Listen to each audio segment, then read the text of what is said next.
नमस्कार विद्यार्थियों, हम लोग अभिज्ञान शाकुंतलम का अध्ययन कर रहे थे। गत वीडियो से आगे हम प्रारंभ कर रहे हैं। आगे की कथा इस प्रकार से है। दूसरा जो ऋषि है साथ में आया है वो पूछ रहा है, गौतम अयम स बलभित सखो दुष्यंत। गौतम, क्या यही बलभित का मित्र दुष्यंत है? बलभित इंद्र का नाम है जो बल से युक्त है। बलभित ऐसा इंद्र, क्या यही वह इंद्र का मित्र दुष्यंत है? इंद्र और दुष्यंत में जो मैत्री रही है उसे हम इसी नाटक में भी आगे देखेंगे। प्रथमः पहला ऋषि उत्तर देता है, अथ किम, और क्या? द्वितीय तेन ही, इसीलिए, तब तो न एतत् चित्रम यद अयम उदधि श्याम सीमाम धरित्रीम एकः कृत्स्नाम नगर परिग प्रांशु बाहुर्भुनक्ति आशंसन्ते सूर्योतयो बद्धवैरा ही दैत्ये अस्या अधिज्य धनुषी विजयम पौरुहते च वज्रे। दूसरा अपश्लोक में कह रहा है कि नगर परिग प्रांशु बाहु, नगर की जो दरवाजे की अर्गलाएं होती हैं उसके समान प्रांशु बाहु, विशाल भुजाओं वाला, अयम यह राजा, एकह अकेला ही, एकाकी ही, यत जो उदधि श्याम सीमाम समुद्र की नीली सीमा से युक्त, कृत्स्नाम संपूर्ण सारी, धरित्रीम धरित्री को, धरती को, पृथ्वी को, भुनक्ति भोगता है, उसके ऊपर शासन करता है या उसका पालन करता है। एतत् चित्रम न, इसमें कोई भी आश्चर्य की बात नहीं है। ही, क्योंकि दैत्यों से, दानवों से, बद्ध वैरहा, जिसका वैर, जिसकी शत्रुता बंधी हुई है, जिनकी शत्रुता दानवों के साथ है, ऐसी सुर युवतयः, ऐसी देवताओं की जो स्त्रियां हैं, जो देवांगनाएं हैं, अस्य अधिज्य धनुषी, इसके दुष्यंत के लिए कहा गया है, इसके अधिज्य प्रत्यंचा चढ़े हुए, धनुषी धनुष पर, पौरुहते च वज्रे, और इंद्र के वज्र पर ही, विजयम आशंसन्ते, विजय की आशा रखती हैं। दूसरा जो ऋषि है, जैसे ही दुष्यंत को देखता है और उसे ज्ञात होता है कि हाँ यही दुष्यंत है, तो उसे लगता है कि जैसा मैंने दुष्यंत के लिए सुना था ये देखने से भी वैसा ही लगता है। कैसे वर्णन किया है उसका, कि जैसे एक नगर का द्वार होता है, जो नगर का द्वार होता है वो नगर में किसी भी प्रकार की आपत्तियों को आने से रोकता है।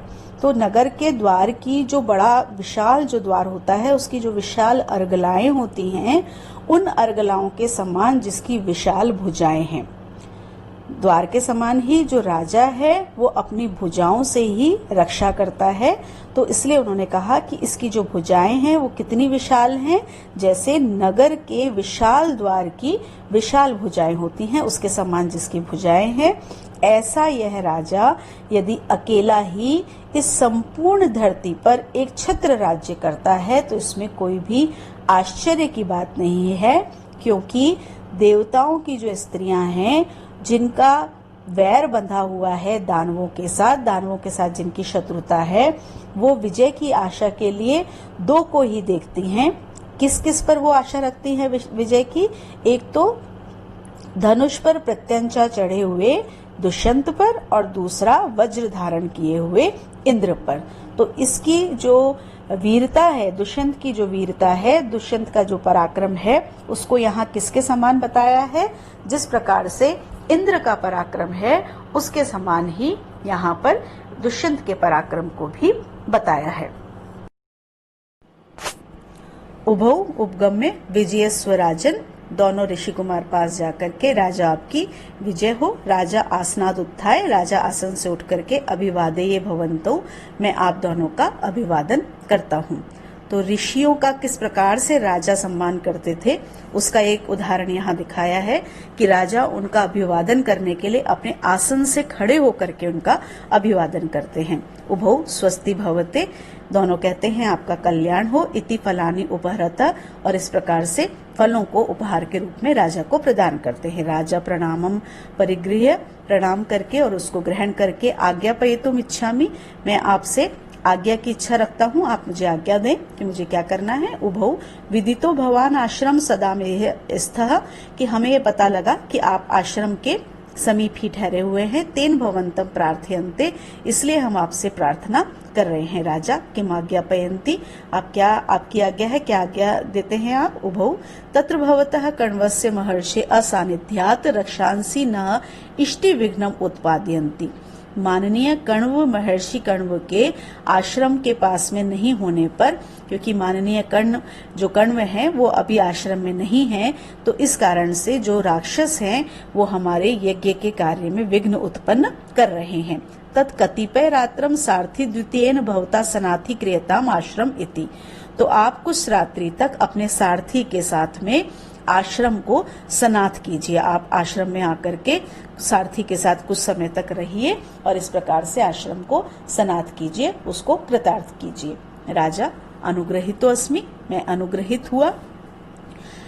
विदूषक अपवारे, विदूषक एक और होकर के कहता है एष इदानीम अनुकूला ते अभ्यर्थना, इनकी ये अभ्यर्थना, इनकी ये प्रार्थना तो आपके ही अनुकूल है। क्योंकि अभी थोड़े पिछले क्लास में हमने देखा था कि विदूषक से राजा ये बात कर रहा था कि मैं वहां जाना चाहता हूं लेकिन मेरे पास कोई कारण नहीं है। तो विदूषक ने देखा कि ये तो ऋषि कुमार स्वयं ही उसको निमंत्रित करने आ गए हैं, तो कहते हैं इनकी ये जो अभ्यर्थना है, ये जो प्रार्थना है, वो तो आपके ही अनुकूल है। राजा स्मितम कृत्वा, राजा मुस्कुरा करके कहता है रैवतक मद वचनात् उच्चताम सारथी, रैवतक मेरे वचनों को सारथी को कहो, सारथी को जाकर के मेरी बात कहो। स बाणासनम रथम उपास्थ्य इति, कि बाण और धनुष के साथ में वो रथ के साथ में उपस्थित हो, रथ को उपस्थित करे। द्वारिक द्वारपाल यद्देव आज्ञापयति, जैसी आपकी आज्ञा। इति निष्क्रांतः, इस प्रकार से वो निकल जाते हैं। तो यहाँ क्या हुआ, दोनों ऋषियों ने उनसे कहा कि हमारा जो यज्ञ कार्य है उसमें बाधा पहुंच रही है, क्योंकि कण्व मुनि नहीं है, तो इसलिए आप क्या करें कि आप कुछ समय हमारे आश्रम में आकर के रहें ताकि राक्षसों से हमारी रक्षा हो सके।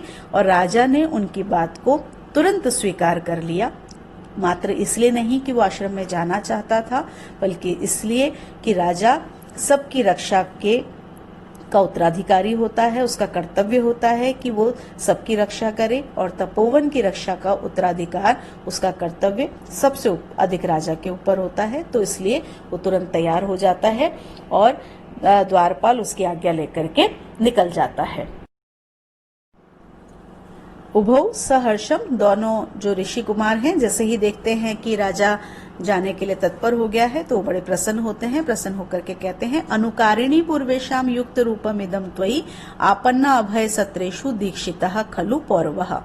पूर्वे शाम, आपके जो पूर्वज हुए हैं, राजा से कह रहे हैं कि आपके जो पूर्वज हुए हैं उनके अनुकारिणी, उनका अनुकरण करने वाले, त्वयि आपके लिए, इदम युक्त रूपम यह बिल्कुल उचित ही है, खलु निश्चित रूप से, पौरवः पूर्ववंशी जो राजा हैं, आपन्ना अभय सत्रेषु आपन्न रूप आपत्ति से युक्त लोगों को, अभय सत्रेषु अभय रूपी सत्र में, अभय रूपी यज्ञ का दान देने में दीक्षितः दीक्षित होते हैं, अर्थात उनको अभय प्रदान करते हैं। जैसे ही उन्हें पता लगता है कि राजा तत्पर हो गया है जाने के लिए, वो दोनों प्रसन्न होकर के राजा से कहते हैं कि जैसे आपके पूर्वज किया करते थे, आपके वंशज जिस प्रकार से किया करते थे, उसी का अनुकरण करते हुए आपने जो ये कार्य किया है, ये आपके लिए बिल्कुल उचित है। क्योंकि पूर्ववंशियों की ये परंपरा रही है कि यदि कोई आपत्ति से ग्रस्त है तो उसको अभय रूपी यज्ञ प्रदान करते हैं, अर्थात अभय रूपी जो दान है वो उसको प्रदान करते हैं, वो उसको अभय देते हैं, उसकी रक्षा करते हैं। इस प्रकार का कार्य पूर्ववंशियों में हमेशा से रहा है। इसलिए आपने भी जो कार्य किया है उसमें आपने अपने पूर्वजों को ही अनुकरण, उनका ही अनुकरण किया है। राजा सप्रणवम, प्रणाम करके गच्छताम पुरो भवन्तौ, आप दोनों आगे चलें, अहम अपि अनुपदम आगत एव, मैं भी अभी आपके पीछे आता हूँ। उभौ विजयस्व, दोनों राजा आपकी जय हो, इति निष्क्रांतौ, ये कह करके वो दोनों निकल जाते हैं। राजा मांडव्य अपि अस्ति शकुंतला दर्शने कुतूहलम, अब राजा विदूषक से पूछता है कि हे मांडव्य, क्या अभी भी तुम्हें शकुंतला को देखने का कुतूहल है, उत्सुकता है? क्योंकि ऋषियों के आने से पहले राजा और विदूषक में मांडव्य में शकुंतला को लेकर के बात चल रही थी।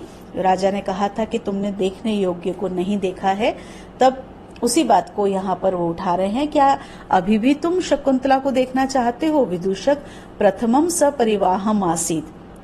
विदूषक इसका उत्तर देता है कि पहले तो मुझे बहुत उत्सुकता थी, इदानीम राक्षस वृतांतेन बिंदुरपि न अवशेषितः, किंतु अब राक्षसों की घटना सुनकर के तो बिंदु मात्र भी, एक बूंद मात्र भी शेष नहीं रह गई है।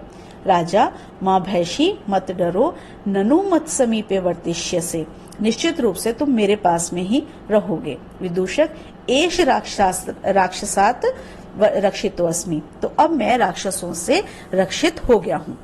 राजा ने ऋषि कुमारों को पहले तो कहा कि आप लोग आगे चलिए, मैं आता हूँ। जब ऋषि कुमार चले गए तब उसने विदूषक से बात की है और उससे पूछा है, क्या अभी भी तुम चाहते हो कि आश्रम चलो और वहां पर शकुंतला का दर्शन करो? तो विदूषक ने बहुत स्पष्ट रूप में कहा कि पहले तो मेरे मन में बहुत उत्सुकता थी, लेकिन जब से मैंने राक्षसों की घटना सुनी है, मेरे मन में लेश मात्र भी इच्छा नहीं बची है। तब राजा ने उसको अभयदान दिया कि तुम्हें डरने की आवश्यकता नहीं है, भय करने की आवश्यकता नहीं है, क्योंकि तुम मेरे पास रहोगे। और विदूषक ने कहा कि यदि ऐसा है तो मेरी राक्षसों से रक्षा हो गई है, फिर राक्षस मेरा कुछ भी नहीं कर सकते हैं।